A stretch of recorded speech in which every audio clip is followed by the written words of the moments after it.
Neuroscience now shows us that the average attention span for humans is like 8 seconds at the moment. And this shows us in somehow why the students at school cannot follow. And you see these eyes completely lost after a few minutes.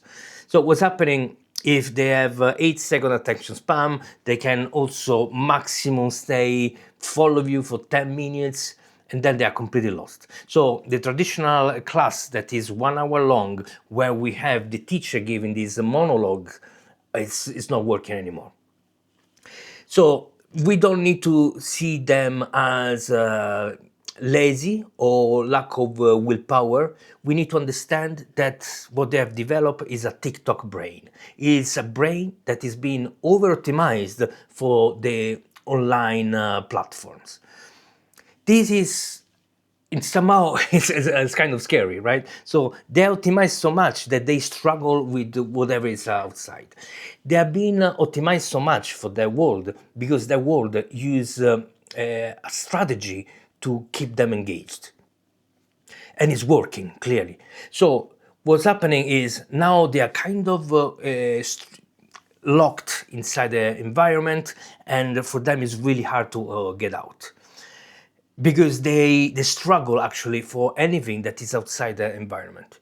So now, as a teacher, as a school, what do we need to do?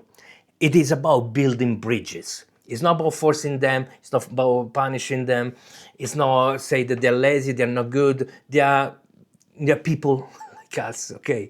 But they have a rewired brain. So what we need to do is to build these bridges that help them moving towards a more healthy way of working.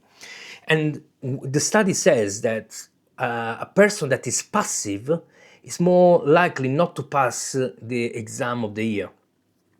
This is because being passive, and somehow it's easier to get distracted. It's also more boring, and doesn't make you activated in thinking and producing stuff.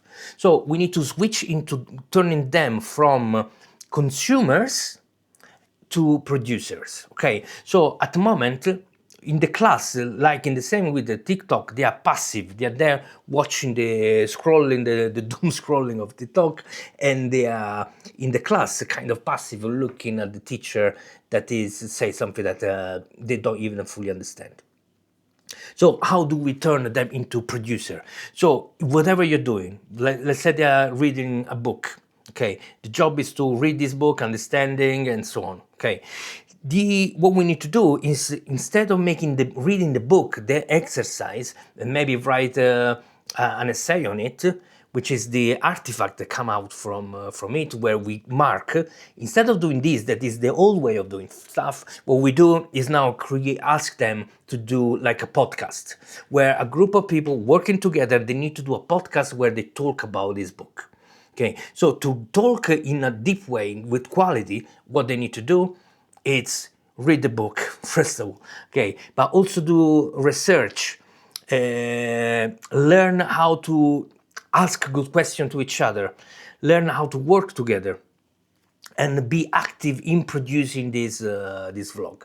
So the idea of turning from an artifact that is get marked to something that looks like more product, but you don't mark the product, but you mark the journey, the production of it, so you can see what kind of research they've done, how they use, for example, even AI to do some summaries, to do research, and so on. So making this an active process where you can see the thinking, the critical thinking, that is what you need to mark. Okay, so the incentive is to be better thinker, okay, better collaborators. And that is how we can slowly, it's gonna take time, it's not easy, but how we can slowly shift from a passive user, okay, a passive student, into an active one. Now, if they understand, and we need to make them understand that they are living inside this TikTok brain, okay, and understand the problem of it, maybe one of the first podcasts they should do is about this. Okay, so we don't actually even need to teach them. They need to do the research, understanding themselves, talk with each other about the problem, be honest about the struggle they need, so we can learn from their podcast what is the problem. Okay, so we need to shift completely. They are the teacher, and we are the students learning from them what is the problem. Okay, now second podcast, what's the solution? How can we help you out? So do a podcast and tell us what could be the shift. Okay, where maybe you can also invite the teacher to chat with the students and say, where the teacher can defend their position and say, for example, I really care that you read the book, because it's not just about the story, it's about the art of delivering the story, it's the emotional journey, it's the learning, is part of the process, also the struggle of learning a full book. So if the student, the teachers explain their point of view with passion, with, with reality, and it's not about passing the bloody exam at the end or passing the year because with the qualification you're gonna have a job and so on. Doesn't work anymore. They know, we know it. So we should be honest. Stop with the bullshit about okay, you need to study because it's good for you, for for getting a job and so on. Honest. Let's work with them to build a solution, to understand them fully. And this is, think about if you do this school-wide, where also students can share with other students their learning, their journey, their understanding. Communicating now, it become a part of the solution. So this, from my point of view, is what we need to do. It's move forward, and instead of going against them and say, okay, they're not good enough, okay, they're the lazy ones, we need to build those bridges. I wanted to say something else. First of all, I wrote a book about this. So it's an ebook, it's free to download. So it's the link in the description. Second thing that I want to say, let me know your story. I'm trying to collect your experience. And I don't know who's watching this video. I guess it's gonna be probably more teacher or parents, but also if you are students and you want to share your story, please, this is a place where we can all learn from each other. So another thing that I want to say is it's about how we use AI. Okay, so at the moment the school is kind of I don't want you to use AI. Why? Because AI create the artifact, the final product that we assess. So we don't find this process any fun, okay? Because the student, what's happening is we give a book to read, for example, or whatever things to do. Okay, the student give that stuff to the AI and ask the AI, for example, give me a summary or answer those questions.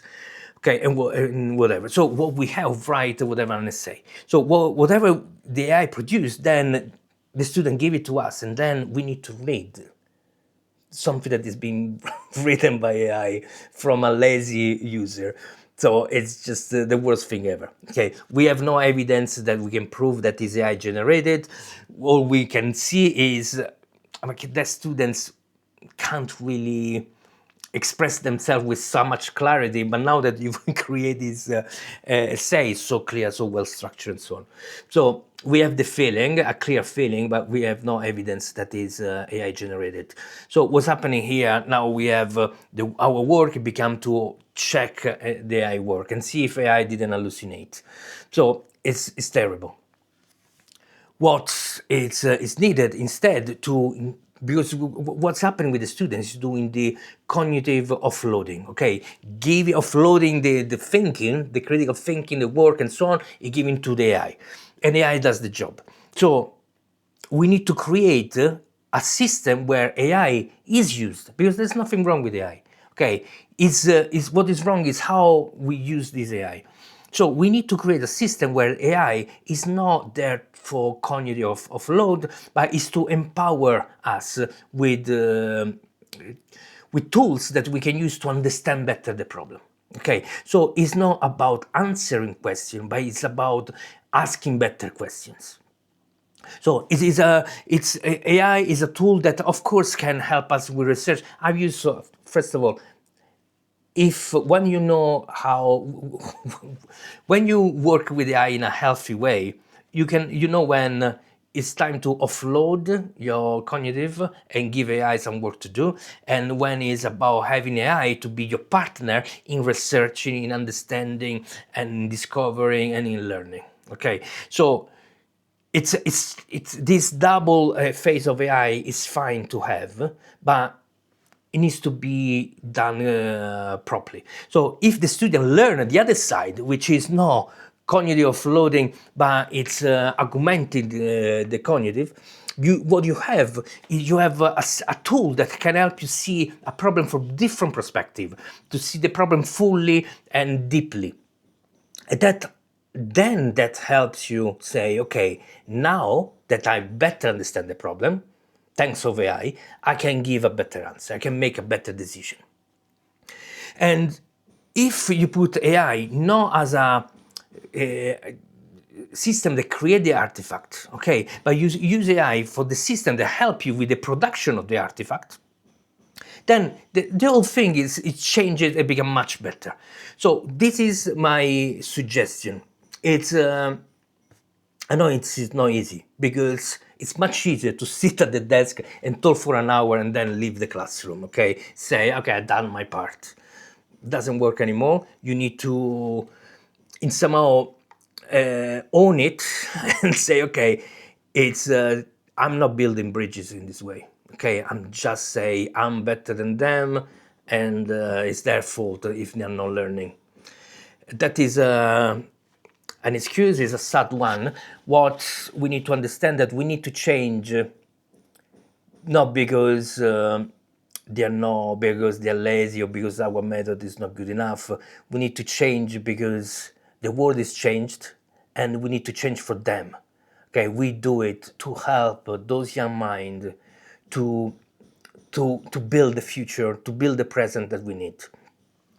It's it's I mean, I've been there. I'm not saying that I haven't been in the classroom, and I know sometimes it feels like impossible. And the school itself is not helping enough, and should understand, look, this is a journey, it's not a switch, it's not like a magic pill. I give this magic pill to the students and they're gonna be better. No, it's a dialogue, and with them, an honest one. And I want to say this thing, okay? It's what we need to change, which is important, is that this honest dialogue is go really deep, okay? And when I say goes deep, is honest, that say, look, schools are not good enough anymore. That is the truth. They are not preparing for work, okay? What you find here is old data. That is what's happening. Okay, so what we need to be honest on this and say, okay, the school, what can offer you as a student is an environment where the teacher gives the best to help you out, where you can learn from other students, you can make friends with other students, you can use the labs, the whatever facility the school has. And the goal is, you as a student, you need to own your journey as a learner. What you want to learn, what you want to achieve, what and why you want to do it. Okay, we as a teacher, we need to be the one that fully understand, help them thinking about this problem and say, look, this is the journey you want to do, I'll help you out. I'm gonna be here to allow you to do the journey that you want to do, and advise you, because I have experience as a teacher, because I've been living for whatever amount of years on this planet. I can advise you and say, look, this path, it's good for this reason and not good for this other. Okay, these are the path allow you to learn faster, for example. These are the path it gives you financial independence much faster. These are the one is dangerous, because the risk is that you offload your cognitive to AI too much. Okay, and at your age, it's not the right thing to do. So this is what I want to say today. Sorry if it takes so long, but I think this is a major problem which we need to see in the students and see how to resolve it, but also see in ourselves, because the technology is pushing us in the same direction. Our attention span is going lower, and we need to fix. So I want to say last thing, think about the students in in different scenarios. Once, when they play video games, they can play for hours. So there is a way to keep them focused. Okay. When they watch TV, they also stay on the phone. That means now a movie is not even enough to keep their attention. So that is that is something to consider here. Again, thanks a lot. Let me know what you think, and like and subscribe. Ciao.